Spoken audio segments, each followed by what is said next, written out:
G'day, everybody. Now I want to talk about what makes a drug bad. Why do we hear that there's some drugs that are bad and then some drugs are used at the hospital that are good? Is it because when we have too much free will, we abuse drugs? In some cases, that's true. So, why don't we have this availability of drugs on the market? What drugs get on the list where it hurts others and it's not really helping like it can at a hospital? Right? Let's talk about drugs. So we got bad drugs. We talk about ice, cocaine, and all these things. Um, does a drug become bad because it's expensive? And if you have too much of it, that your life will become ruined? And it's expensive because it's expensive to make. There's no other way around it.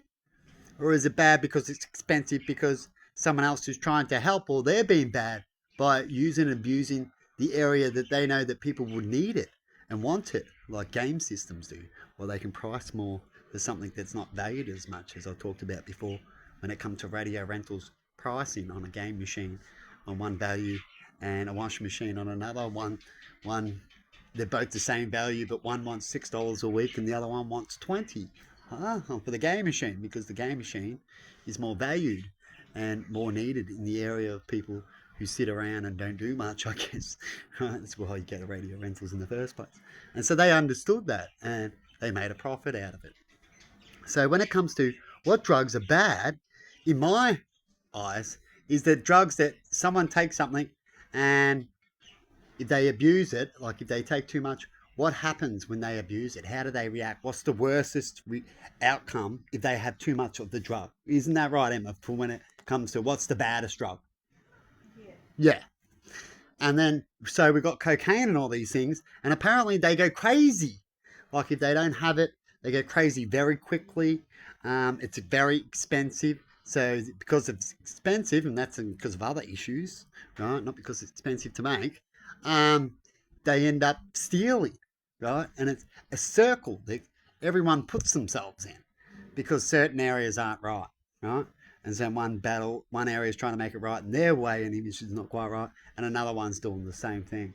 And so when that happens, you'll see a constant circle. So you can go back in history and find that these people are still fighting these same areas because they haven't found the right way to fight the battle. Right? When it comes to drugs, as I've talked about before already, that you have here marijuana here, that you're dangerous for up to 6 months, and how dare you drive with someone in the car, right? What makes that get on that list? Well, in my world, it's ridiculous. That is ridiculous when it comes to that. Definitely if the person's hours later and have other people proving that they're quite sane, right? And just as good as anyone could be in that particular moment and era. In fact, you could have a straighter person in there that can do more damage because of not knowing enough education or experience, right? And so, what makes a bad drug? Well, the prices, right?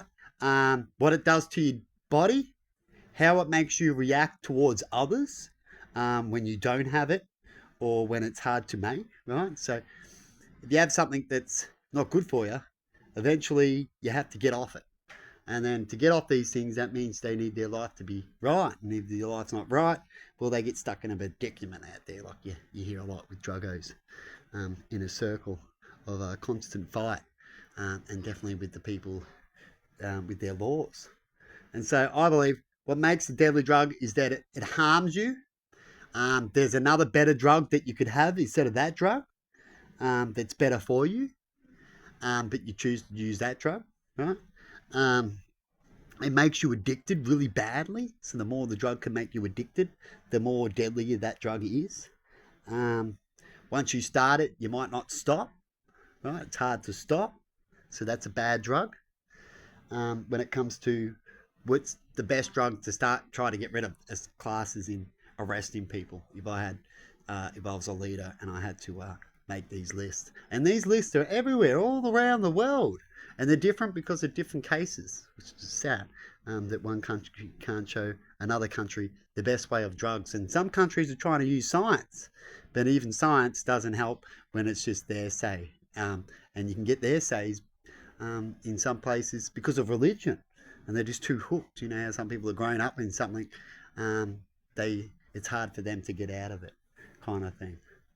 And so you let me know, what do you class as a bad drug and why?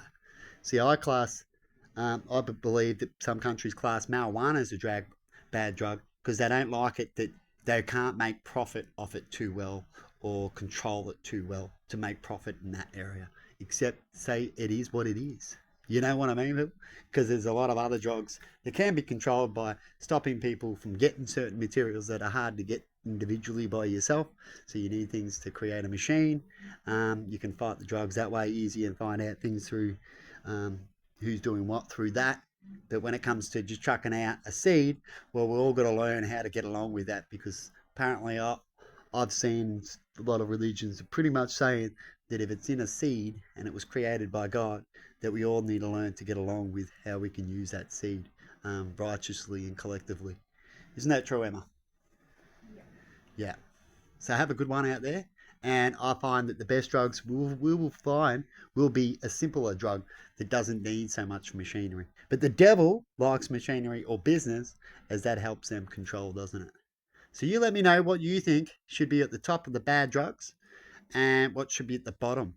And does it make sense that something that's has a lower impact on the body, a lower outcome if you have too much? What happens when you have too much? See, when you have too much marijuana, you either laugh too much or you go to sleep. Isn't that right, Emma? Yeah.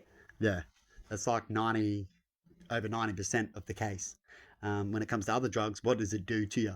Because when you have that drug, like trippy drugs that makes them all trippy, and they try to have shows where marijuana does that, but I've never really seen anyone trip out on marijuana. They might sound funny, like they're tripping out and get a bit of imagination, but they're not actually tripping out. Have you ever seen it, Emma? No. Except that one overdose case that I've talked about. It's very rare. So it might happen once or twice, where it's like a dream and it's not quite the trip out I was talking about, how some things can, but then it goes away. You can't ever really get it back again. And so marijuana is quite safe as far as I'm concerned when it comes to use a drug for depression and all sorts of things like that, as some scientists are doing already. But anyway, you let me know what would be the best drug with the best plan out there and for the people to be able to use, and everything can still be used with business. People can still grow their own food, but they still go buy their own food, don't they, Emma? Yeah. So righteous still works. So have a good one and see you later.